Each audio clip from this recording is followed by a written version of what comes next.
Yo, yo, yo, welcome into episode 7. My name is Deeb, and it's time to talk some sports. What's going on? This is, This is Scott. and we are Single Barrel Sports Podcast. Welcome back to the Single Barrel Sports Podcast. Watching college football, have a couple beers, a couple bourbons. Nah, he's the GOAT. There's no debating that. Will not be nearly as good as the hype.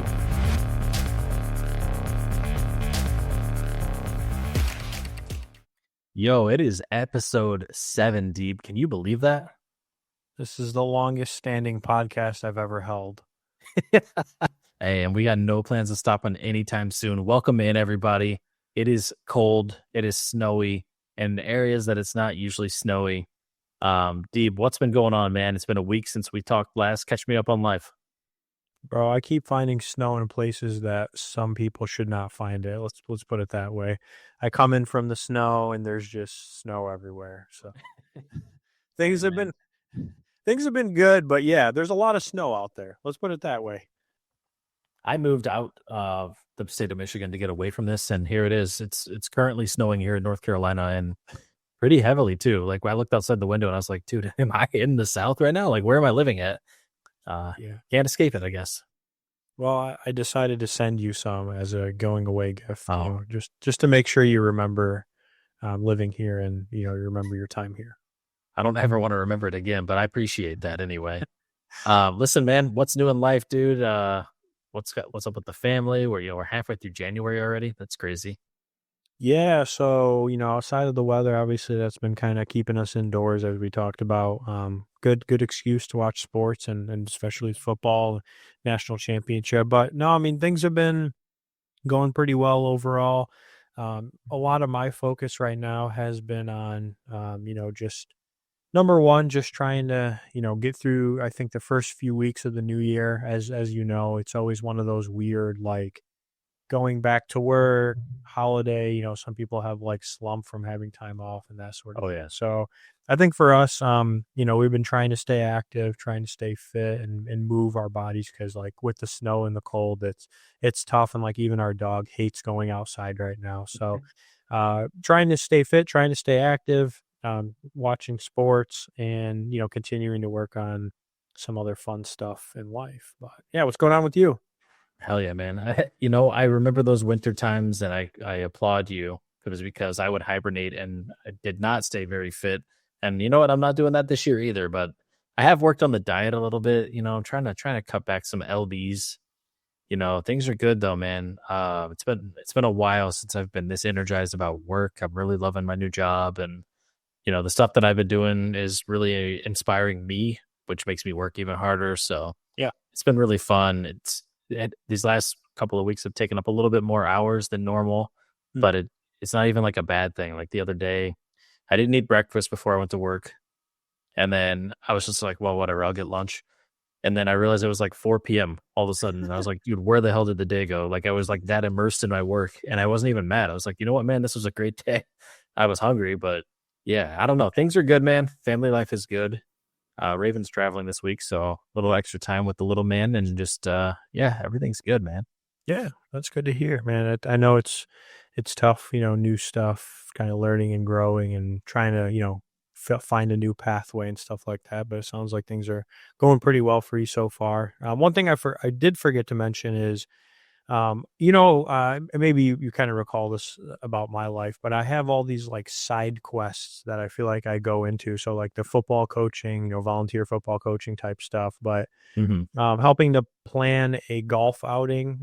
So it's a memorial golf outing for one of my really good friends who passed away last year, which I know, and you met and stuff, Josh. So working with his wife and a couple friends to help put that together. So that's been kind of a new adventure that we're doing now, and it's going to be in May. So we got some of that stuff kicked off, and then also helping to plan a bachelor party for someone we've mentioned him who watches this, Eli. I got to give him a shout out. So kind of a couple side quests going on as well, from the main story.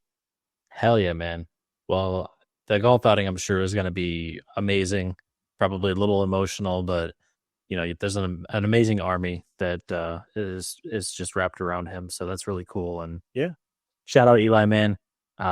Congrats on the upcoming wedding. Hope you guys have a great bachelor party, and keep coming at us with your bets on Sundays, brother. I want to hear what you. Well, I guess there's only a couple more of those Sundays left. We'll have to talk about some other stuff after that. Have to be golf moving forward. True. So you want to get into some sports? Yeah, let's get into the sports. Let's talk about our socials real quick here. I think it's something that's always worth plugging at the start. Do you want to take it away? Yeah, so before we get into the actual sports, I'd like to just give people a reminder. We appreciate your support, seeing people follow, comment, interact with us, talk about stuff on our videos, look at stories, that sort of thing. That's always really, I think, engaging for us too. We love it when people are doing those types of things. I think for us, if you are able to hit the subscribe and follow button, if our content is living up to your standards, it's something that's super easy. It's free. It helps us out, in this journey as we continue to try to grow, and maybe we can impress you a little bit further. But we have everything in one spot, right, Scott? And we just actually added something new to that. So you want to tell them about that? I sure will. Yeah. Everything that you need to access for all of our social media platforms is at one singular website, singlebarrelsports.com. No gimmicks, no funny stuff. Just spell it out exactly how it's spelled. And we have a brand new Facebook page that we've added to that as well.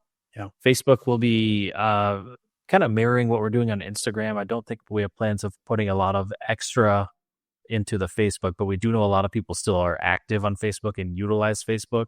And we want to make sure that we have some content there for you as well. So if you see some stuff, please follow along. Feel free to share. It is really helpful for us if we can get some additional follows, because that just helps us to continue to grow the brand. As more people follow, it's going to appear in more, algorithms or whatever you want to talk about. But at the end of the day, we are doing this for fun, but we do have some goals for growth. So we just appreciate everyone who's been a part of that journey thus far. We're at episode 7, which is really cool. And we're going to keep trying to grow and move forward in a way that continues to expand our podcast to more and more people. Yeah, we're coming for ESPN, so help us get there. Let's go. All right, let's get into the weekly recap. So it's our segment that we usually do every week, where we go over the top things happening in sports. So we're going to start with the college football championship, because we had a game last night, actually, as of this recording, Monday night. Where it's Tuesday now, but it was last night on Monday, and we had Ohio State versus Notre Dame. Ohio State claimed the victory 34-23, and it really hurts me to say this, but are somehow, some way, some shape, some form the national champions. So I'm already feeling sick. What do you have to say about this game? Listen, man, I'll give the Buckeyes hell all year long. I'm a Michigan fan. I don't like the Buckeyes, but for the sake of loved ones that I have who do like the Buckeyes, and for the sake of trying to be occasionally non-biased as a podcast co-host, congratulations to Ohio State. It was a hell of a season, even though you lost to both of our teams this year. One hell of a season. Honestly, a very strong team. From the beginning, I thought they could be a national championship contender this year. When they lost to Oregon, I still thought they had it. When they lost to Michigan, I thought they might not have it anymore. But they really, really bounced back and dominated in the playoffs. And this game looked like Notre Dame tried to claw back at the end. I know you texted me last night and we talked about this, but yeah, there was no doubt in my mind the game was still over. Notre Dame made it an 8-point game, and they tried. They made it a 1-possession game, but I just didn't have any faith that Ohio State was going to let that slip. And Notre Dame gave up a big, big play to Jeremiah Smith at a very key moment. And I know, you had some stuff to talk about with that. So what are your thoughts on that play? Well, number one, I will say it's very interesting that there was an 8-point spread. And at one point they were within 8. And they could have closed that gap for everybody out there who bets and picks things. But, weirdly enough, Ohio State somehow scores again at the end, which is interesting. And Notre Dame doesn't score. Well, I will just have to say this on that play. I think it was 3rd and 13 or something like that. Notre Dame had them right where they wanted them. They were right there where they could have gotten a stop. And, the announcers had literally just said, that Jeremiah Smith has been shut down for like the whole second half. I don't think he had a single catch into at least up until that point, which is pretty crazy. But they did their job in terms of the defense. They made him spread the ball to other people. So you got to think in your head like they haven't thrown the ball to this guy. He hasn't had a catch the whole time. What do you think they're going to do on 3rd and 13 with the game on the line? Like, do you think Will Howard's going to run the ball and slide on accident to end the game? Or do you think he's going to maybe throw it to Jeremiah Smith? And guess what, defense? You left the guy by himself on an island, and he goes down the field for like 50 yards or whatever it was, wide open, just throws it up to him. A blind guy could have thrown that, and and he would have caught that. Like, I just can't believe that they made such a big mistake on that critical play, and it just goes to show they got outcoached. I still don't want to give them any credit for the winning, but just Notre Dame, just come on. Like, what are you guys doing out there? Yeah, well, you know what? I agree with what you said. I do want to shout out Notre Dame. They had a great season as well. I don't think many people expected them to be in the national championship this year. And this is just sometimes the way the chips fall. I gotta say, I'll be happy to see that both running backs are going to the draft this year, so we don't have to worry about Judkins or Henderson again as a Michigan fan.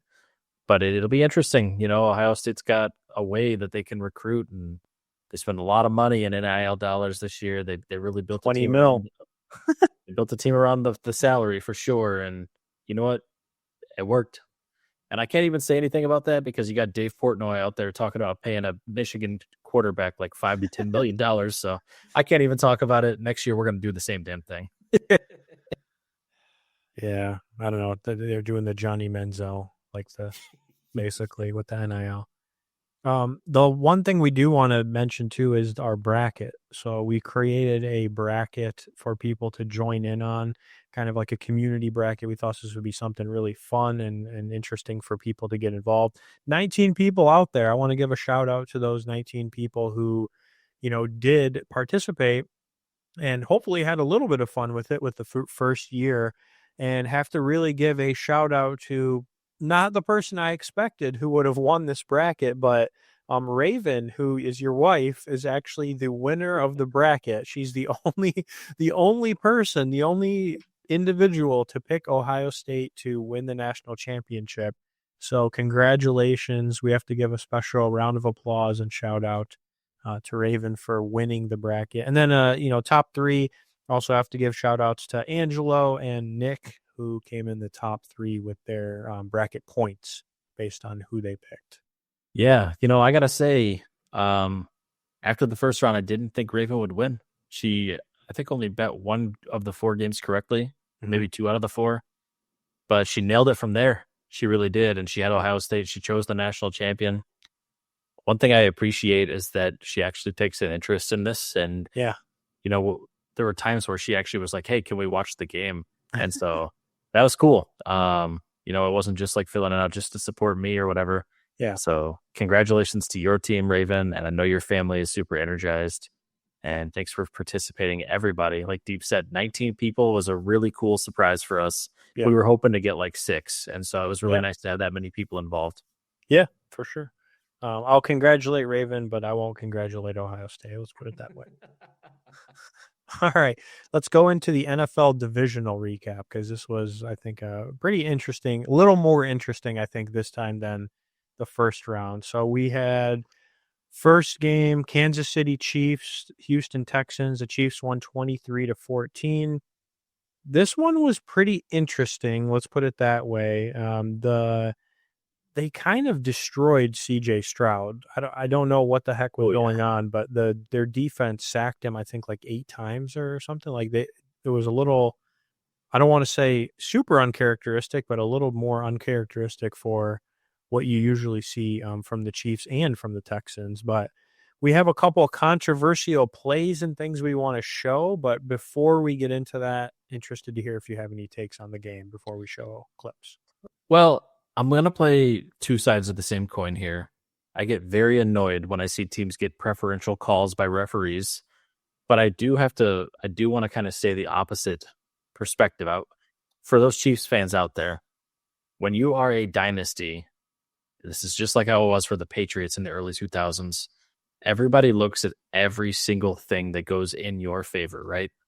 And they call it out. They don't always call out the stuff that does not go in your favor. Mm-hmm. However, as a fan of football that watched this game, you can't help but feel like the referees are sometimes on the side of the Kansas City Chiefs, man. It's like some of the stuff that they do and that they get penalties for, you just can't make it up. It just happens too many times. It happens throughout the year. So I understand the people who are complaining about the refs being on a team member or a part of the Kansas City organization. I've seen the AI memes that have like Patrick Mahomes like kissing referees on the lips. You know, Yeah. there was some stuff that I saw. It's just, you know, every time there's a 3rd and long where the ball hits the ground and then all of a sudden there's a late penalty that's called, or, you know, a 4th down conversion that failed and then all of a sudden a late penalty is called. It's just like, dude, how many times can this happen? Yeah. I don't know if you saw, but like it happened like 8 out of the first 10 weeks or something where like the game was decided by a penalty call. Yeah, it's just kind of crazy. So we got a couple of clips here that we can show, but I don't know if you have any thoughts you want to share before showing the clips or if you just want to dive in. Yeah, I mean, regardless, I know the Texans are a good team. I just, based on the Chiefs and them winning that many games throughout the season and just like their history, I kind of figured the Chiefs were going to win regardless, but it does start to become a little bit weird and more apparent that the refs and stuff like that, it's not as even and fair as, you know, other teams and other games. So let's play a couple of these clips to show this.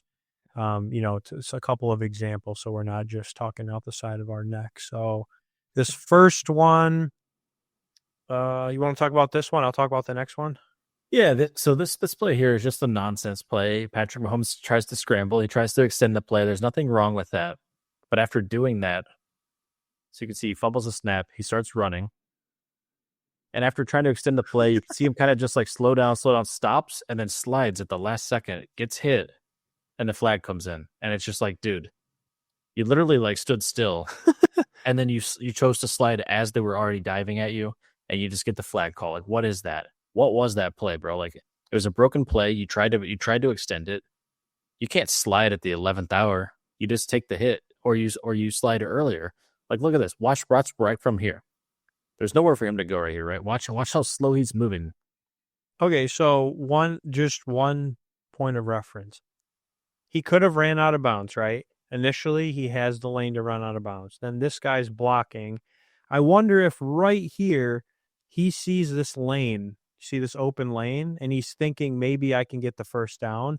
But then, like, I don't know what the hell he's doing. He's like playing like twinkle toes, and then it's like right after this moment, I don't know if he realized like I'm not fast enough, and then he just started to, you know, like do these weird little jukes. But like right there, see, they kind of collapse on him, and then he's like, "Oh, I'm about to get smashed by both of these guys." Look, this guy's already diving in before he starts to slide, and then flag comes. I'm just like, dude, yeah, like you said, could have ran out of bounds, could have slid sooner, and then you get the call. Like, get out of here with the call, man. Get out of here with the call.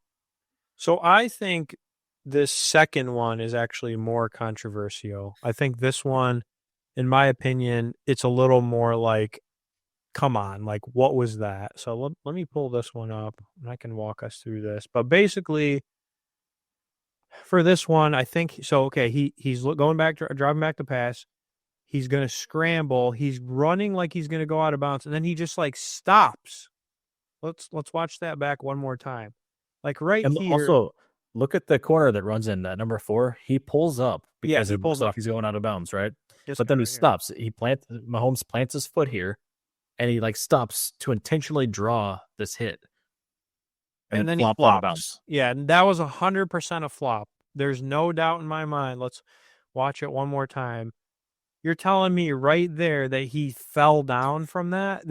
No way. And then was there a penalty or no? No, it's actually like, and this is where I will back up the Chiefs. They actually did not draw a penalty there. The refs actually did not call that, which I will appreciate because that would have been even more egregious than the first one.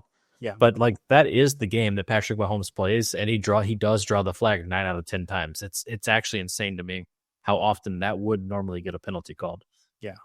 So that kind of play right there is the reason people get pissed off when the Chiefs win a 1-possession game, because like you get penalty calls like that, and it's like, how do you explain that? Like that's literally on the ball carrier, in this case Patrick Mahomes, for not making a decision sooner and not, the old saying, you effed around and you found out, right? I mean, if you want to play stupid games, you're going to win a stupid prize every now and then. That doesn't deserve a penalty flag. Yeah. The worst part is when they do call the penalties on stupid stuff. And we'll show we have another example of one that didn't get called in another game where it's like, okay, if you're comparing apples to apples to an extent, and it's not 100% apples to apples, but it's close. You're like, come on, this is like a double standard, right? I think that's why people get pissed, is because they're not calling to the same standard. And Yeah, I I mean, do agree with that. there's a dozen quarterbacks in the league that first play that happened that no one considers throwing a flag at all, right? Yeah. When they slide like that, it's never going to happen. Yep. So just like Patrick Mahomes gets that call for some reason, and that's why people don't like watching the Chiefs games if they're not a Chiefs fan and they see a lot of flags come out. It is what it is. Yeah. Some people could say, I will say, there's an argument that says, it's a skill to be able to draw penalties, but it's not a skill that I appreciate. I think it degrades the game of football. Yeah, it's interesting. So Chiefs move on. The second game was the game of the week for AFC, game of the week for us for our bets. The Bills won at home 27-25 in a extremely close game, which shouldn't have maybe been as close if you really look at and break it down some of the, why it was that close. But at the end of the day, the Bills pulled it out. The Ravens had a chance to tie it up. And we'll talk a little bit about the Mark Andrews dropped 2-point conversion. But regardless of that, I don't really want to put all the blame on Mark Andrews. I know that that's an easy, that's kind of in my mind the cheap way to just blame one person for obviously a critical mistake. But honestly, they turned it over too much. At the end of the day, like the Ravens had a chance to probably win this game. They could have, won the game had they not turned it over. But I mean, Lamar throwing a pick, very uncharacteristic. That was actually like a really bad pick too. It wasn't like a tipped ball or, he threw it, like he threw it and I was like, what is this guy doing? This is like, that's like me throwing the ball. Like he just threw it up and it was like a horrible throw. Well, and then he had that fumble. Like, dude, let's talk about the throw. I'm going to back up my boy because I played quarterback, right? Yeah. So in every play, there's usually at least one or two wide receivers who, if their route can change based upon a read from the defense, right? Yep. So on that route, I think it was Rashad Bateman. He ran straight and then he planted his foot. And then what he did was he ran an out route. What Lamar thought he was going to do was to cut in and run up the field. And if you look at it, there was a huge gap there and he had his guy beat if he would have done that. Yeah. And so it looked like a bad pass. And obviously there was a safety over the top who caught it. So it still would have been a contested ball, but it looked a lot worse than it was. There was a clear miscommunication between Lamar and Bateman on that play. Yeah. I got to back him up. I know I said that the Bills would win this game, but Lamar, I think, only threw 4 interceptions like all year. Yeah. And I know a lot of people like, oh, well, he threw an interception like because it's snowing. I actually think this was more so because of just a misread from the wide receiver in this case. Yeah. Well, and yeah, to your point, it does look bad when you just see it, game reaction, speed, etc. I think it's just because it's so uncharacteristic and you're not expecting him to throw a pick because he just hasn't thrown picks all year. And that almost like doubles down why you think it's that bad. Like in my mind, I'm like, the guy doesn't throw picks. Like it's like, when Justin Herbert threw 4 picks, you're like, he doesn't throw picks. It's so uncharacteristic of him. Oh, yeah. I definitely see that point though, that wide receiver routes and stuff like that can make that kind of stuff challenging too. I do want to bring up a topic though, and I want to defend Lamar, but this is a controversial topic that we'll dive into this later. But it is hard to throw the football in the snow. Oh, it's so easy to sail a ball, which is what happened on that. It kind of just went over the top. I mean, even if he thought that's the route he was going to run, he did kind of get like, there was a little bit of a floater no matter how you look at it. Yeah. And then Lamar also had a fumble later on that was pretty crucial, which he has fumbled a few times in the regular season, but it's uncharacteristic for him while he's scrambling to let go of the ball. And I think the weather played a factor in this game. And I think the Bills are just a little bit more accustomed to snow, even though it does still snow and it gets cold in Maryland. I don't think it's the same. Yeah. Yeah. With all that said, Josh Allen looked great. The Bills looked like a good team, and I wish that they had to play Kansas City in the snow next week, but they're going to be in KC. Yeah. Well, I don't know. I still think that the Ravens turnovers is really what killed them at the end of the day. Like the Bills still played well, don't get me wrong, but the Ravens turnovers, those made the huge difference that I think led to the Bills ultimately being able to finish the game out. So It's why we the also Bills were in front, right? It's why they had the lead going into the end of the game because of yeah. the turnovers. Yep, exactly. Yeah, and that's just like, one of those things where if you turn the ball over, unless you're Jared Goff, you're probably going to lose. So we wanted to share this because I don't know, I keep seeing this all over, but the Bills defensive tackle, George Phillips, did he play in this? I didn't really understand this. I think it was just during warmups, and I saw a meme about this, but this is a certain type of coat. I forget what it's called, and I saw a meme, and it was like, this is just a rich guy trying to show off that he owns this coat. Oh, like one of the Canadian whatever, Canada Goose or something. I feel like Yeah, that's what it was. Yeah, okay. Canada Goose. Yeah. Yeah. So yeah, that was just one that I thought was funny. And then, of course, we can come back to this one where, the big controversial play that people like to bring up is Mark Andrews drops the 2-point conversion after the Ravens come down, clutch up, and score in a chance to tie the game to send it into overtime. Man, just heartbreaking. I mean, don't get me wrong, it was such a tough it's a tough moment because you look at it and, on the like kind of your analysis of Lamar's interception, most people think he's wide open, super easy play, but it's cold, there's snow. He's like wide open. It's almost like unbelievable when you're that wide open, where you're like maybe anticipating you're going to get hit, trying to hold on to the ball.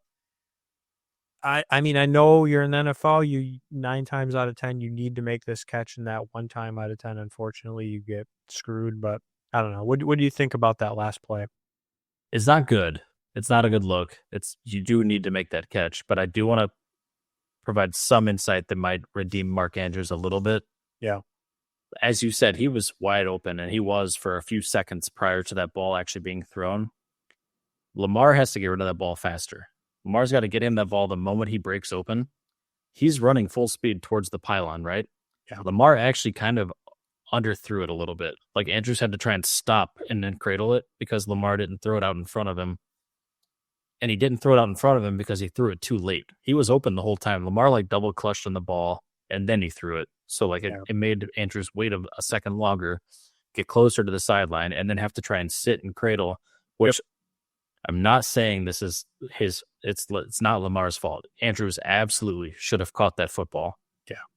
But it wasn't as much of a gimme as it should have been if Lamar would have just released that football 1 second sooner. Yep. It's tough, man. I really feel for Mark Andrews. He had a rough start to the year. Everyone thought he might be done. People were questioning if he was still kind of recovering from injury.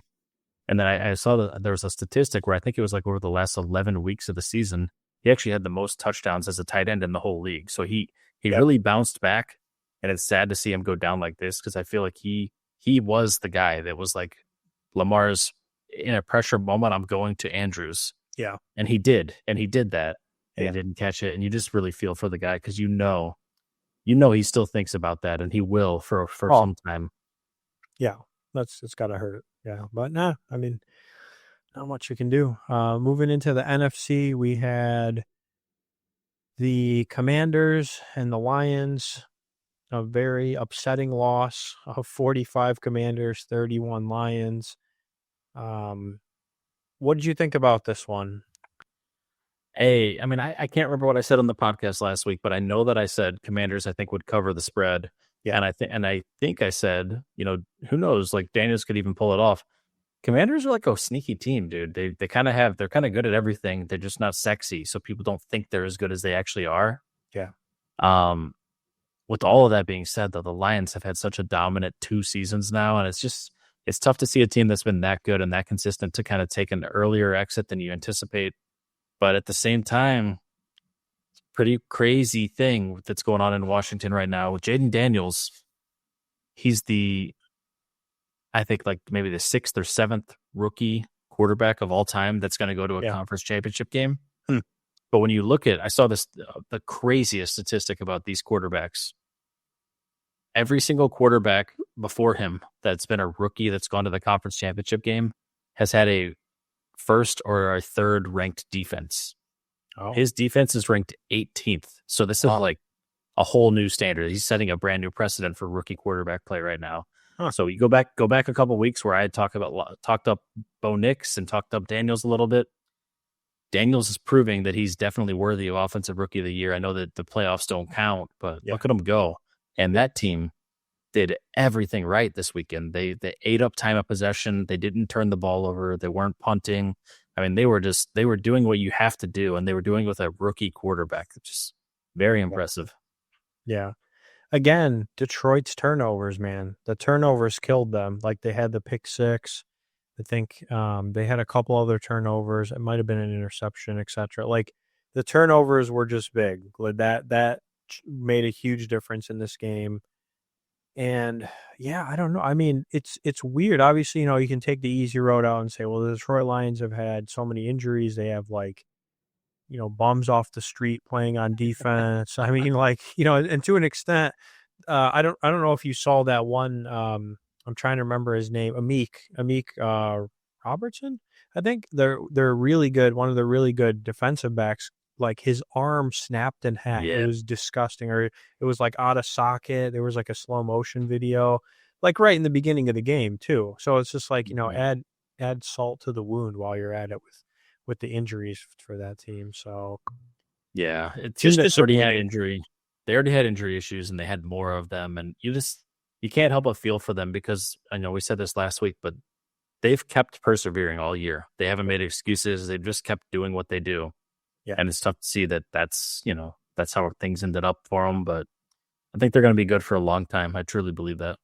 Yeah. Well, and Dan Campbell had a pretty, I think, heartfelt press conference. I don't know if you saw that afterwards. He was pretty much like, he was like crying. He was like saying it was his fault. He didn't have them ready. Like, I mean, he was kind of like putting stuff on his shoulder in terms of, like that sort of thing. And I know we're going to talk about the coaching carousel, but you kind of got to wonder if that had any impact on this at all, because both of their coordinators are pretty much like leaving or, have already left, etc. So I know that kind of creates some weird culture maybe in the locker room. I don't know. Yeah, I think you have a 15 win team. You're just going to have to expect that some of your coaches are going to move on to become head coaches. Yeah. That is what it is. Yeah. So we did have a couple things we wanted to share from this, and one of them links back to the Mahomes discussion. So this was on an interception that Goff threw. And so this technically was not, it's not the same, right? Because he doesn't have the ball, he's not running, etc. But this is on an interception. Just watch this hit that he takes. He just absolutely blasted, like head to head, helmet to helmet contact, and nothing gets called. Like, can you imagine if that happened to Mahomes? I gotta say, like on this case, he's a defender, and that's called a pancake. That happens all the time when people block, but I do wonder if that happened to Mahomes, if that might have been a flag, because it's all of a sudden I can just picture an unnecessary roughness coming in from way out of nowhere, right? But Yep, it is a different circumstance, as you said earlier. It's kind of apples to oranges, but it makes you wonder. It does make you wonder. Yeah, but I mean, he's still a quarterback, and I mean, dude, the guy had helmet to helmet contact with him. I mean, he wasn't going to make that set. He was not going to stop the guy from scoring, no matter how you look at it. No, I know that, but like, dude, he hit him helmet to helmet, like, and as a quarterback. If that was Mahomes, the refs would be on their knees. Come on, we all know what it would be. And then we had this other funny video of Jameson Williams, his celebration after one of his touchdowns, and old JMO. Just a very interesting touchdown celebration. I just think it's funny that his teammates tried to pick him up. They were like, "What are you doing, bro?" Bro, it takes me back to when Randy Moss got flagged for wiping his butt on the goalpost, and then you see something like that, and you're like, "This is so much worse." And there's no flag on that one. Well, the fact that they also lost the game is kind of like, that's fair. So the last game in the NFC, we had Eagles-Rams. Eagles won 28-22, and in an interesting fashion, they covered the 6.5 or whatever it was spread by winning by 6 only. That's kind of weird, but I actually don't really have too much to say about this game. I think the the Rams are a great team. I really don't discount them. I just thought that for whatever reason, like the Eagles are so hard to stop if they run the ball well, and that's what they did. Yeah, I want to shout out my boys in my fantasy football league, Travis and Drew. They're the two commissioners. They called what was going to happen with Jalen Hurts in this game, and I'm fact checking myself right now as I'm talking. They said, "Yeah, here we go. We'll have another 140-yard no touchdown game for Jalen Hurts, no passing touchdown game for Jalen Hurts, where they'll win." Well, actually, he had 128 passing yards. He did have a good rushing game, but let's give props where they're deserved. Saquon Barkley had like nearly 200 rushing yards. Yeah. He had like a 60-plus yard touchdown and like a 78-yard touchdown in the exact same game. Yep. I mean, he had 205 yards, 2 touchdowns. I mean, he won them the game. Saquon Barkley is him. He is him. I wish he would have played Week 18 because I truly do believe he would have broke the rushing yard records, but it is what it is. It's so stupid. He should have just broke the record. The other thing I will mention, this is kind of a side note, but as I was watching this game, I just watched it go from like normal weather to just snow everywhere. I was like, dude, that would suck so bad if in the beginning of the game it was just cold, but and then at the end of the game it's just like you can't, you know what I mean? You're just like snow all over. So I thought that was an interesting. I know we're going to talk about the weather in a minute, but I just wanted to mention that was obviously a factor. Absolutely. Yep. So the other random thing I always like I want to bring this back forward because I bring it forth because I feel like this comes up from time to time. But you remember that old like Super Bowl logo color conspiracy theory? Like they picked the Super Bowl logo and it has the colors of the two teams that are going to be in the Super Bowl each year. Well, interestingly, I looked it up and this year it's red and green. So that would potentially indicate Chiefs Eagles. So if the Chiefs Eagles make it, we might be onto something. You know, the first that I ever heard about this was today. I saw an article about the conspiracy, and then you also talked about it. I've never heard of this in my life, but I really hope it's not true because let's go Bills Mafia. Wait, you've never heard of that, really? No, I've never heard of that before. Oh, wow! It was like a couple years ago. It like resurfaces every few years. No, bro, I'm a believer. There's no controversy in sports. It's all legitimate all the time. I don't know. I just like to make it interesting, see if it's actually true or not, but we'll see.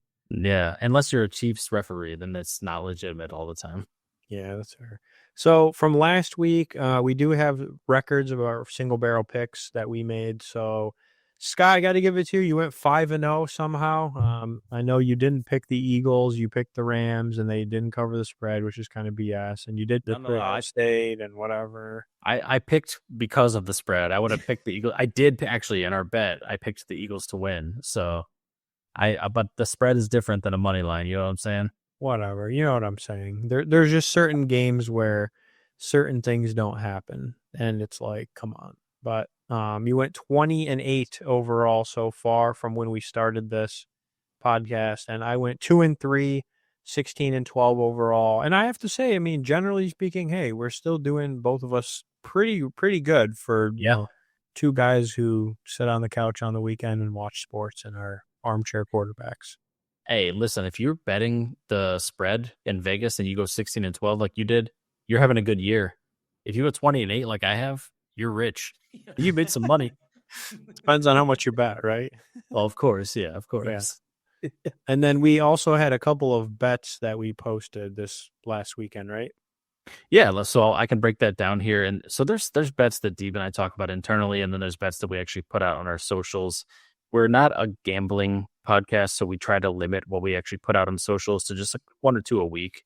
But we had a really good week this week, and I'm going to just go back to my notes here. We had a 4-leg parlay. We had one kind of leg for each football game this past weekend. It was plus 365. So if you bet $100, your return would be 465, or you would profit 365, which is pretty good. And it was a money line for the Eagles to win. It was a money line for the Bills to beat the Ravens, which was statistically the hardest leg, which also was a very close game, which makes sense. Yeah. We had an alternate spread for the Commanders. We actually made it a bigger spread than what we had talked about in our podcast, which looking back, if we didn't do that, we would have won more money because they have won the game. And then we had the over on the Texans and Chiefs, and it was an alternate over as well. And that one was a big one. It looked like that was the first game. It looked like we might have missed it. The Texans missed 2 field goals and an extra point, but we were off by 1.5 points. And at the end, the Chiefs took that safety to help run the clock out. So a little bit of luck sometimes is all good. It's in the world of betting, luck happens and bad luck also happens. We took home that parlay, so that was a really big one. That was one we did post and share about. We also on Saturday and Sunday, King of the End Zone was happening for DraftKings. You got to choose someone to score a touchdown, and if they happen to be the person who scores the longest touchdown of the game, then you win a profit share from everyone else who chose that person. And so for Saturday, we chose Jameson Williams, and he did actually win King of the End Zone. So we won our bet, which was plus 130, and then also got an additional free $38 for choosing the person with the longest touchdown. Nice. And then Sunday, we went with the safer bet. We chose Derrick Henry. He didn't have the longest one, but he did still score. So we won that bet as well. And while we're talking about our hot streak here, I just want to go back. We had King of the Court also happen in the NBA last week. And we chose LaMelo Ball. He didn't win King of the Court, but he did hit the points, assists, and rebounds total that we've called. So we're hot right now. I think we're won 5 bets in a row. And we're gonna keep posting 1 or 2 a week, and we're gonna keep grinding. But we always want to hear what picks everybody else has as well. So just because we're doing our thing doesn't mean we're not curious what everyone else is doing. So feel free to interact with us on socials. Yeah. And if you got a winning bet, we'll highlight that for you as well, especially on things like Twitter or Instagram, where it's a little bit easier just to kind of share some stuff. Oh yeah. Fire. Money, money, money. You got to do the Johnny Manziel after you do that. All right. So this next one is a special segment that we're inserting here called the People's Choice. This was something we brought up last week and was requested by one of our listeners, Eli. So thank you again for submitting this. I think this is what we're going to, or at least this is what I'm envisioning we do for this. So we have 8 different teams, and it's about the NFL coaching carousel. And I think we just do a speed run through. Yes. I'll do 4 and you do 4. How about that? And we can just kind of put the highlights out there, give a little bit of thoughts, and then move on to the next one. Because, we don't want to spend too much time on this as coaching and the coaches. They have obviously an impact, but it's not really something that either of us focus too much on. Like, obviously, we recognize coaches that are, good coaches, but I think just to give like a quick update of, here's kind of like what's happened with the coaching carousel. So you want me to do the first 4 or do you want to do the first 4? Go for it. Take it away.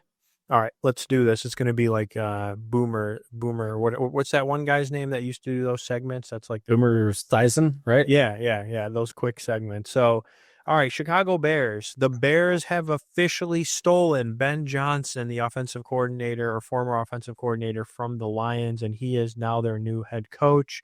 We wish him well. He served Detroit awesome.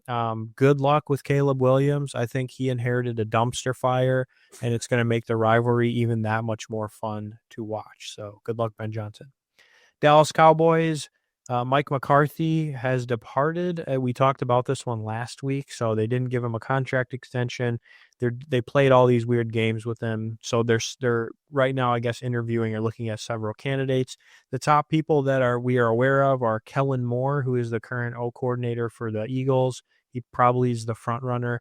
Deion Sanders is another one that's been thrown out there. So, we'll see if that happens. And then possibly Aaron Glenn, the D coordinator of the Lions, but that one's probably not likely. So we'll see who the Cowboys go with. Next, we have the Patriots. This one's pretty easy. Mike Vrabel, former player, was hired as their head coach. They nixed Jared Mayo after 1 year, and we talked about it last week, maybe because they won the last game and did not, get the first pick in the draft. Who knows? And then last one on my list is the Lions. So unfortunately, the Lions are losing both their offensive and defensive coordinators. So Aaron Glenn is also likely to leave them. And so they're going to have to kind of, Dan Campbell's going to have to figure out who's going to bite some kneecaps off with him next year. Scott, I'll pass it to you. Yeah, it's a great segue, actually, because we're going to talk about the New York Jets next. They lost their head coach and their general manager this year. And I've talked pretty heavily about this in the past, how I think that is largely on the shoulders of Aaron Rodgers and his ego. But you mentioned Aaron Glenn. He is a front runner to get this job with the New York Jets. He was there today. I saw an article. They don't want him to leave the building without a contract, so he's definitely on their priority list. But they're also looking at Brian Flores, defensive coordinator for Minnesota Vikings. Josh McCown, actually former NFL quarterback, who is currently their quarterback's coach. And so there's some options there. Moving forward to the Las Vegas Raiders, they got rid of Antonio Pierce and their general manager, Tom Telesco. They are looking at some candidates such as Vance Joseph, who was defensive coordinator for the Denver Broncos. Probably a pretty good choice after how good their defense was this year. They're also looking at Robert Saleh, the coach from the Jets, who was fired this year, and Todd Monken, who was the offensive coordinator for Baltimore. Maybe a good pick, but they also are star-studded there, so who knows. The Titans have hired Brian Callahan as a new head coach, following kind of the release of Mike Vrabel. And lastly, we have the New Orleans Saints. They're looking at a few people here: Mike Kafka, Anthony Weaver, and Joe Brady. So with that being said, we do have a question. Out of everything we just talked about in this rapid fire session, which two of these hires do you think would produce the most or the best wins, most wins or best results in their first year as a new head coach? So we'd love to hear from you. Comment on whatever social media platform you're following on. Hell yeah, and that's the special segment. Thank you, Eli, for submitting. And we went through the carousel quickly. So there's another part to this special segment. So part 2, which I know you wanted to bring up, weather in the playoffs. So do you want to kick it off and tell us a little bit about this? Yeah, this was actually a fun conversation that sparked in my fantasy leagues chat this week about, how these especially the Sunday games were just covered in snow, and how it's a little bit different than what we see in the regular season. Maybe that's not a good thing to have in the playoffs. We're trying to showcase the best of the best, right? So it kind of sparked a debate in our chat that went on for an hour at least. And really it was, do you want to see the best teams playing in the best conditions, or do you just want to see football playing in the elements and honoring home field advantage no matter where it's at or what environment that it's in? Some teams play in a dome all the time, some play outdoors. And really, I think there's two sides of the coin here. We saw Kurt Warner weighed in pretty heavily about this. His argument basically says, the playoffs are a time where the best teams should be playing the game at its highest level. And that means, in normal field conditions, not covered in snow with huge winds, right? And he said that controversy exists when you have a team that is used to playing in a cold climate or is used to practicing in a cold climate. Like, let's say the Buffalo Bills, for example, and they get a home game in the playoffs, and now all of a sudden a team from like Arizona or Florida has to travel there. They're not used to playing in the cold. Some of them are used to playing in the dome, and all of a sudden they're playing outdoor in a snow bowl with massive winds. It's not a way they can really prepare for it because they don't live there. And so it's just a different game. And I think we can both agree it's a different game when there's the elements, right? Now, the other argument is that football is the game of elements. If you don't want to play on the road, if you don't want to play in bad conditions, win your conference and you don't have to play any away games. So, where's your head at with this conversation? Because I think this weekend was very polarizing. So I don't feel bad for players who have to play in tough conditions like snow, cold, etc. Don't get me wrong. A part of me is like, that sucks, but these people get paid millions of dollars to play this game, right? Like, if you get paid millions of dollars to do anything, you should be willing to sacrifice a little bit. And if it's playing in weather, it's playing in weather. So that's kind of my first part. The second part is, honestly, I just feel bad for the fans.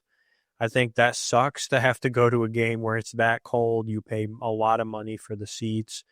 Obviously, you're a fan, you're a diehard sometimes, etc. Like, that's honestly the worst part of it for me, is knowing that it also probably really sucks. It's probably going to be a memorable experience, but like, you're almost putting people in danger, at that point, if it's like really cold or really snowy. So that's kind of, I think, the initial part. In terms of, does it add or subtract from the game? Yes, there's incentives to try to win then in the regular season and play well because you can have home field advantage. So I do think it kind of creates some incentives, which I think is reasonable, because otherwise there's not as much incentive if you just know you're going to be able to play in a nice dome that's, air heated or air conditioner, whatever, wherever you're going to be playing, etc. And then the last thing I'll say would be, I think it makes the game more dimensional because some it adds in some factors to the game, like you said, that you cannot control, therefore making it less likely that there's like cheating and conspiracies of things being scripted. Because you can't really script as much, or like, it's not as standard, and maybe some people like you might disagree with that, but it's not as standard if you have to go play and it starts snowing. Like, you have to have a game plan, and it's going to make it, you're going to introduce factors that you cannot control, and therefore you have to prepare as best as you can for the factors. So I like it. I don't think it's a problem. I think it can create some controversy, but I actually think that it's a positive thing overall. I can see both arguments. You can call me a bitch for what I'm about to say, but I played football in the snow one time. I played a snowball one time, and it was the worst sporting experience that I've ever had. I was the quarterback, so I didn't wear gloves. By the time that my hands thawed out and I took like a shower, my skin started cracking. It's like, it is miserable to play football in the snow. Some people love that. I don't get it. But no matter what, the game, it is a different game. It's a different sport when you're playing in the snow. You can't throw the ball as freely. You're going to have more turnovers. Every hit hurts worse. The ground hurts worse when you hit it. The ball is tightly aired up more. It's like a bourbon barrel where it goes through the different weather conditions, where it expands and then it pulls back in. Yep. The football hurts. It is very, very hard. It's hard to throw it. It's hard to catch it. It's a totally different football game. It's hard to keep your traction on the ground because you're running in a pile of snow instead of your cleats going directly into the ground. The ground is too hard for your cleats to go in. My preference would be, and I go back, you brought up the fans, and I'll bring this up too. The fans would have a better experience seeing that they're paying a lot of money for playoff football. They're paying a lot of money for those tickets, right? Wouldn't you want to see the best athletes playing the games of their lives and not just watching a slop fest where somebody can run the ball 70 yards because nobody can grab any traction or make a cut because they're sliding on their asses? I don't know. I can, again, I'm not dismissing that. I do get both sides of it. But just like the elements make the bourbon a little bit better, year by year, sometimes, again, to play in it for personal reasons, no, it sucks. I agree with you. I've played in downpouring rain. I've never played in like snow, like really bad snow, but I played in a like really bad rain, and it was horrible. Like, you fell down every single 10 seconds. It was like, it was just a mess. But if I was getting paid millions of dollars to play that game, like, I can't complain. Yeah. I don't know. You know what I mean? It's, from a player's perspective, it's hard. Like, if you're getting paid that much, from a fan's perspective, I do understand that it probably really sucks. You're definitely being compensated for the misery, but yeah, I guess my last argument here that I didn't really express clearly earlier is it's an 18-week season where you play 17 games. Most of those 17 games are not in the snow or in the rain or in harsh winds. It's a shame that your season can end in one game because it's just different than the other ones. Yeah, that's fair. I mean, there's elements that you cannot control. But hey, that's what sometimes makes it Professional interesting. Sports, right? Yeah, that's what can make upsets happen, or things go a certain way. So, hey, I included those thoughts in my betting this weekend, and it paid off for me. So yeah. Yeah. All right, so that's it for the special segment. So we're moving on to In Other News, where we just try to bring a couple things from other sports to showcase that, it's not all about football, which, again, once football's over, which is going to be very soon, you're going to see some creativity in terms of the shift of the podcast to, discussing other things. But this first one we're going to talk about is basketball, NBA related. So this is basically a podcast where Scottie Pippen was being interviewed, and he got asked a question about LeBron James, pretty much like asking him, if they were better, than if he thinks he was better, if an NBA owner would pick him as a number one pick over LeBron. So just wanted to kind of show you his take and then get some reactions on it. So I'm going to play this, and this actually does have volume. just so you can hear what he's saying. So let's listen in to hear his take. Would you put yourself ahead of LeBron? As a team standpoint. Would you put yourself ahead of LeBron as a team standpoint? My success as a team is more successful than LeBron. I got 6 rings. Okay, so then if I talk to an NBA owner, by the way, this is very helpful because I realize this is very helpful because for me as a fan, I've followed this. So if I speak from an NBA standpoint, owner, and I want to find an all-around player to be my number one, you think the average owner is going to pick you or LeBron? I don't know. Got it. Okay. So that... You want individual accolades or you want championships? Because I didn't chase mine. Okay.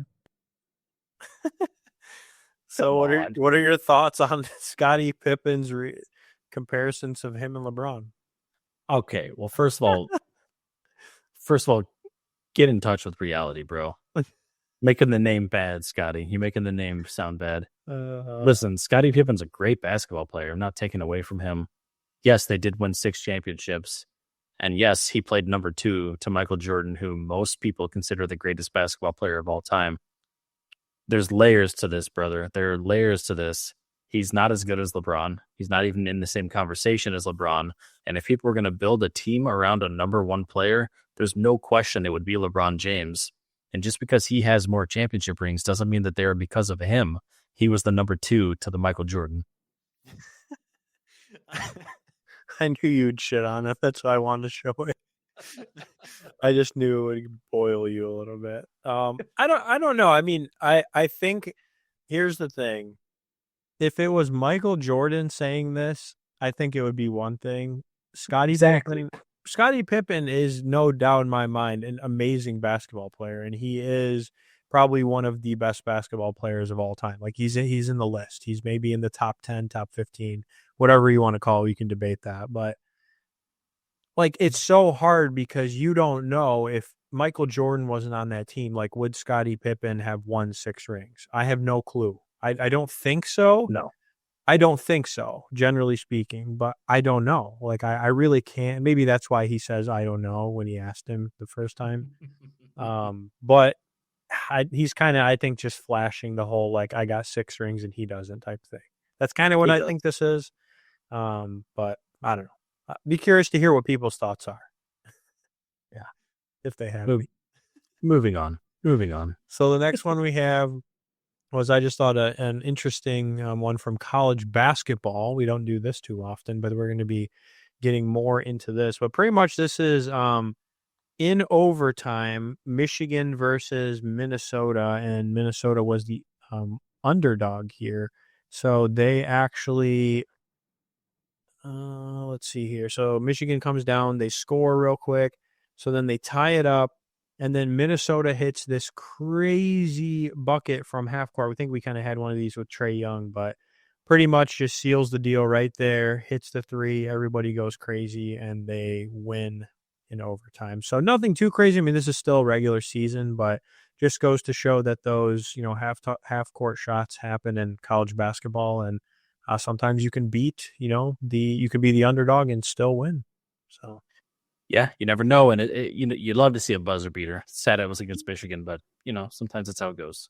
Yeah, and then the last thing we had for this segment was, I know we keep talking about this because it's something that's again new and happening, but TGL, the new indoor golf league that's occurring, they played tonight. Actually, I was watching a little bit of it before this, but I found an interesting article about the ticket prices. So I was kind of curious, like, what is the actual prices, because it's indoor golf, it's got PGA players, simulator, all this cool stuff. And it's like, it's all played in one spot in Florida. So how much does it cost to go to this? Right. And so what I found was the tickets start at $160, but that's like it's probably hard to find, or like really crappy, quote unquote nosebleed type seats. So this week's match, they were $279 on average. And if you want to see Tiger play, which he played last week, It was like over $650, and some were selling secondary for like $2,500. So that's a crazy amount to pay to go see a couple guys hitting in an indoor golf simulator, which is really cool, by the way. But like, holy crap, that's like a Super Bowl ticket. That's wild. Oh my gosh. Yeah. So just thought that was an interesting one to pull up. So yeah, we're to the halftime pour, which should be an interesting one. But you want to tell them a little bit about the halftime pour? Absolutely. So the halftime pour is our segment where we just take a moment to recognize bourbon and all of its greatness. We talk about why we're sipping on whatever we've been sipping on throughout the night. We'll make a quick cheers. We'll take a sip. And we usually have a question that goes along with it. So I'm going to lead tonight because you're going to lead the cheers because of our bet last week. And I'm actually going to go back to one I just did a few weeks ago. This is the most expensive bottle I have in the house right now, which is either good or bad. It doesn't really matter. But it's this bottle of barrel that I bought recently. And the reason I chose this one is it is my best tasting bourbon that I have in the house. And I went undefeated in picks last week, baby. So we got to celebrate tonight. So cheers. We're doing some barrel bourbon. Hell yeah. So mine is this limited edition Traverse City, which is, if you're from Michigan, you know where that's at. Whiskey company, Michigan Apple. It's a seasonal that they release only in the fall. So it's an apple flavored, quote unquote, whiskey, technically. And I'm drinking this because you told me that I have to drink this for tonight because I lost the bet. So I have a simple reason. All right. Why don't you lead us to a toast? Let me pour this out. So this is part of our bet that I lost last week, which was our game of the week. I picked the Ravens and you picked the Bills. And Mark Andrews, thank you for this one. I'm just kidding. All right. So here's my special poetic toast to the Bills. All right, raise your glass, my friends, for a tale to spin of bourbon's warmth and the Bills' big win. From Lexington's barrels to Buffalo's pride, we savor the smooth and let fate decide. In the clash of wings, the Ravens did soar, but the Bills charged harder and settled the score.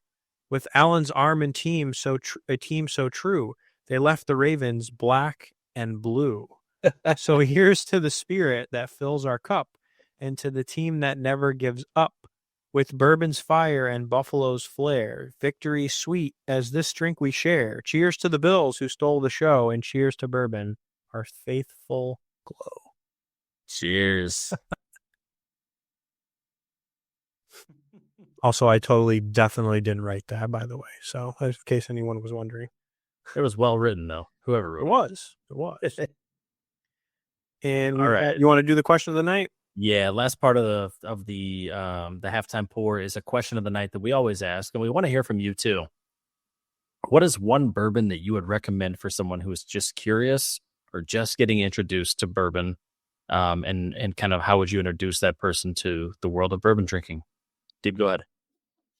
I would say try to do something low proof. I'm not going to give you a specific product. I know that's what I asked, but something low proof, and try to mix it with like ginger ale and do it as a mixed drink first.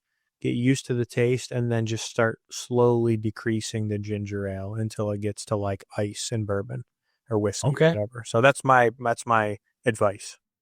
Yeah, mine is Angel's Envy. I've made this recommendation to many people. And then I always tell them that the reason I choose that one is it's weeded. It's not as spicy.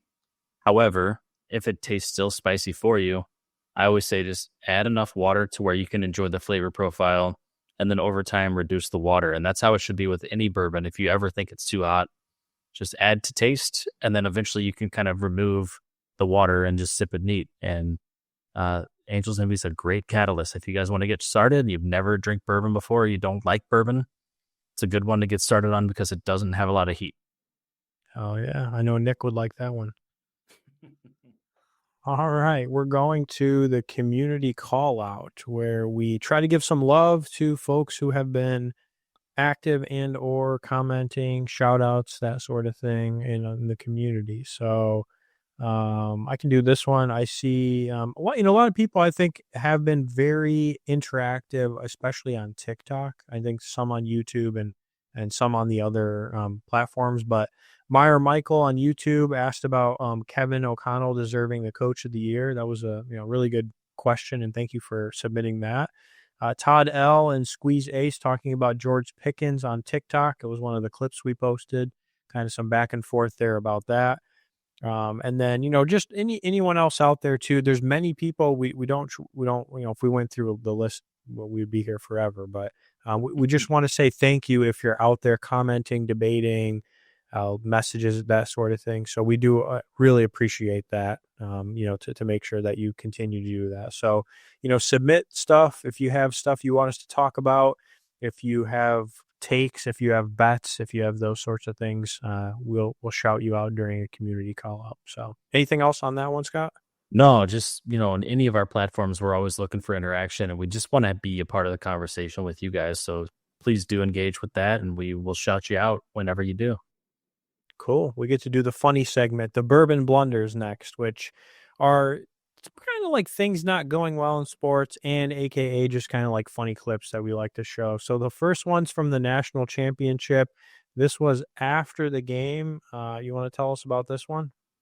Yeah, this came up in my Twitter feed and just thought it was kind of funny. The game's already won. They're headed to some sort of, I think, an award ceremony. You got Ryan Day, Will Howard driving in a golf cart, and here's what happens. Also, like, why is someone videotaping that? And boom, crashes right into the freaking wall. Looked like Ryan Day almost fell on top of this woman, and then she doesn't drive it again. She just gets out, just leaves them stuck on the wall. Well, the funny part was the players were all laughing, and then he just looks pissed. Yeah, Ryan Day did not look like he enjoyed that at all. Everyone else thought it was funny. Maybe it gave him a spine. I mean, he almost fell on top of her, so I think it might have jolted him a little bit. This next one is an old wrestling clip, which I don't even know why we put this on here, but we just thought this was kind of troll. It's basically you think is between those two. Those guys are huge. Hey, things look a lot different these days. Those are some big boys back then.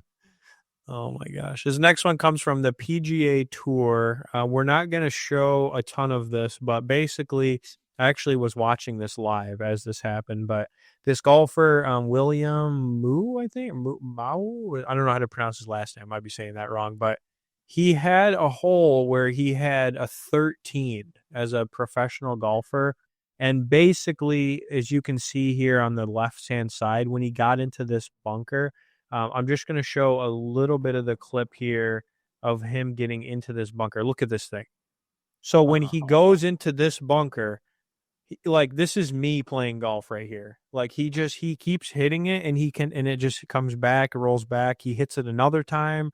Same thing. Just like lands it in that space you'll see in just a second, and it just keeps rolling down. This thing is like a monster bunker. So just thought that this was super interesting, and just to show that just because he's a pro doesn't mean that he doesn't get 13s on holes. So thought that one was interesting. Relatable content for sure. This next one you submitted, so I'll let you talk about it. Yeah, just if you've ever been in a high school gym, you know how it is when someone gets hyped up to go, do a PR or something. So just a good little clip here of someone about to do some squats, and we'll see what happens for them. Do you want the volume on this? Let's not. It's very loud. It's very screamo-ish. But yeah, they're getting hyped up. This guy's going to go do some squats. You see the cameras in the back. They're ready to record this. He's slapping himself in the face. We all know those guys that slap each other in the face, right? Gets under this bar, picks it up, and goes down. First of all, he sits on the bench. And boom. I'm going to have to send that one to the coaches that I coach. I know. If they like that. I know that, in high school, we had a day where we did box squats. So sitting down isn't necessarily that unheard of, but yeah, to do it and then just collapse forward like that is kind of way too much weight, bro. Yeah, he's lucky he didn't get hurt. And then last one we have, this was actually from last week when they played in the TGA or the TGL. And again, another interesting golf one where Kevin Kisner just completely sculls this ball, and it hits the actual pin and then just flies onto the other side. And you'll see in just a second, but Tiger Woods was like dying laughing, like he literally just couldn't stop for a while. So a very entertaining hole to watch and team to watch for last week. So that's all we had for Bourbon Blunders. We're on to single barrel picks, where we pretty much make some picks for the week. We don't have a ton this week just because we're focusing on NFL playoffs right now. So this one should go quick. But as you saw, I lost the bet 2 weeks in a row. So I had to call someone out on social media, an athlete, egregiously. And I did that last night. If you go on our X account, you'll see what I did. And we just... Howard. And I lost the other bet last week, so I also had to do the toast today with the choice of your bourbon and the Poetic toast. So hopefully you enjoyed that. Yeah, and on deck this week, we're going to stick with just doing the picks for football until football season's over. So we're keeping those overall totals since we started. And we just have 2 games this week. We've got the AFC and the NFC championship that we're going to be focused on here. Again, as a reminder, my overall record 20-8, Deebs is 16-12. So we both are doing pretty good here. But Deeb, I'm going to let you take the first pick for each of these picks this week. And just as a reminder, for our game of the week, we always have to be opposite. So whoever you choose, you will stick me with the other one, and that's okay. I've done that to you too. But let's start with the first one. We got Eagles, who are -6.5 against the Commanders. Who do you got? I'm going to pick the Eagles. I think I've learned my lesson, and I'm going with the conspiracy theory for the logo. Eagles will win. But if it's by 6, I'm going to slap someone. I'm gonna ride the Commanders. Honestly, I don't know that we're gonna see a rookie quarterback make it to the Super Bowl, but I hope we do. All right. And then next game here, our game of the week. So this is where you get to choose and I get stuck. We got Chiefs, who are -2 at home versus the Bills. So who are you taking on this one? Well, wait, we have to have a bet first. Okay. Yeah. I got you. And this one, the loser will have to post an embarrassing childhood photo on social media. And they'll have a caption that kind of like praises the winner. How about that? All right. That's solid. Okay. I know the picture you're going to post. You do, yeah. You already probably seen it. All right. So Chiefs are -2, you said? Yeah, and they're at home. I have to go with the Chiefs because of the conspiracy. So give me the Chiefs. And I wanted the Bills anyway because I said from the start they're going to win the Super Bowl. So there you have it. We're one of us. We're different on all of them. We can't tie.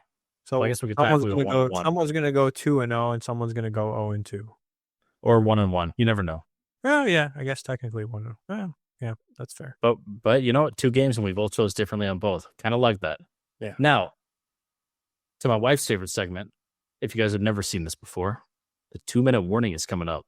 Now, this is a segment where we just rapid fire ask each other some questions related to sports. And we're on the clock. We have 2 minutes to get it done. When it's done, it's done. And we got some doozies tonight, I think. So let me pull up the screen here. I got the timer up. Do you want to ask first or do you want to receive first? I'll ask. Okay. Whenever you're ready, start asking and I'll start the timer. All right. Better way to decide tied games. Game of dodgeball between head coaches or a coin toss with a frisbee? What the hell? I actually would love to see dodgeball between head coaches. Like, can you imagine like Andy Reid like throwing dodgeballs at a coach on the other side of the field? Let's go with that one. That'd be pretty crazy. Better way to break a golf playoff: a sudden death in mini golf, or a longest drive competition, but they have to use hockey sticks to hit the ball. Oh my God, both of those would actually be really interesting. I feel like mini golf is too easy. I want to see the hockey sticks. Let's pull out the hockey sticks for the long drive. Let's see some skill. Weird way to end a hockey tie: a goalie only shootout, or a sudden death tug of war at center ice. The shootout had me going in the first half, but listen, dude, a tug of war with the whole team's on center ice. They're on ice. That would get so entertaining. People be slipping and falling. Give me the tug of war for that. Squid Game style. Yeah. We're going to stick to the same theme here. What's the funnier way to settle a baseball tie? An inning where players can only bunt, or a relay race around the bases featuring the team mascots? They always do those relay race things at most games as a gimmick. So I want to see an inning where players can only bunt. I feel like that's more interesting. Yeah, it'd be interesting if the defense knew it was coming. Yeah, for sure. And it's kind of hard to bunt. So would you rather be a legend in a small market team with limited exposure or a solid player in a major market with constant media pressure? I think I'd rather be in the major market and just be solid. I want to be known. All right, I got one quick for you. Would you rather take a last second game winning shot and miss, or pass to a teammate and then watch them miss? I'd rather miss. Me too, man. Yeah, you got to have the game in your hands, right? Yeah, All right. for sure. That's tough. All right, that's it for the 2-minute warning then. I hope you guys enjoyed that segment. If you guys have ideas for questions you want to share with us, we're happy to answer your questions as well. Just submit them to any of our socials. But we're going to be up for our last call now where we kind of close out the segment. So, Dee, why don't you take it away here? Well, my last call is, sometimes you have to play in the snow. Sometimes things get rough. Sometimes you don't go 5-0, but you still keep moving forward and you find conspiracy theories and ways to keep yourself, moving forward. So cheers to everyone out there. If it's cold where you're at, bundle up, but we'll see you when we see you next time. Yeah, and let me just say it. I say this every week, but thank you for being a part of the journey. Please comment on our stuff. We want to hear from you. We want to talk with you. And we're going to keep bringing the content. But if there's things you want to hear, let us know. And we're going to keep coming forward. But remember, this is not a football podcast. So in a couple of weeks from now, it's going to be quite different when we start to feature more of hockey, football, golf, or not football, hockey, basketball, golf. Football's still in my mind. But yeah, stick with us if you guys want to hear about certain stuff. We got you. But otherwise, I hope that the bourbon is warm, and I hope you stay warm as well. Enjoy this wintry week, and we'll see you guys back next week. Cheers. Adios.